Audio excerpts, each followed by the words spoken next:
অশোক ষষ্ঠী কখনো চৈত্র মাসে পড়ে, কখনো আবার বৈশাখ মাসেও পড়ে। এটি আসলে বাসন্তী পুজোর শুক্লপক্ষের ষষ্ঠী তিথিতে পালিত হয়। অনেকে দুর্গা ষষ্ঠী করে থাকেন। এটি আদি দুর্গা পুজো অর্থাৎ বাসন্তী পুজোর ষষ্ঠী। ষষ্ঠী মূলত সংসারের মঙ্গল কামনা এবং সন্তান সুখের জন্য করা হয়ে থাকে। এই অশোক ষষ্ঠীর দিন কখনোই অন্ন গ্রহণ করা উচিত নয়। লুচি, পরোটা, ডালিয়া, ফল, মিষ্টি ইত্যাদি খাওয়া যেতে পারে।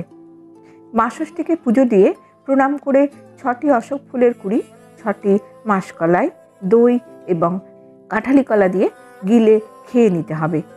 খাবারটি যেন দাঁতে না ঠেকে সেদিকে লক্ষ্য রাখা অবশ্যই উচিত। অশোক নামের অর্থ হলো যা হৃদয় থেকে দুঃখ দূর করে। গাছটি প্রেমের প্রতীক। এটি পবিত্রতার প্রতীক, কারণ মাতা সীতা রাবণের বন্দী হিসাবে লঙ্কায় অশোক গাছের বাগানে বেঁচেছিলেন।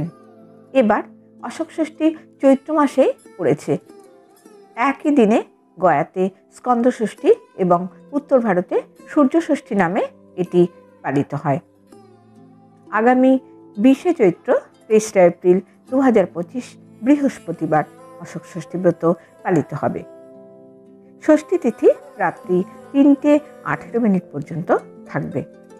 এই দিন সন্ধ্যায় বাসন্তী দুর্গা দেবীর আমন্ত্রণ ও অধিবাস।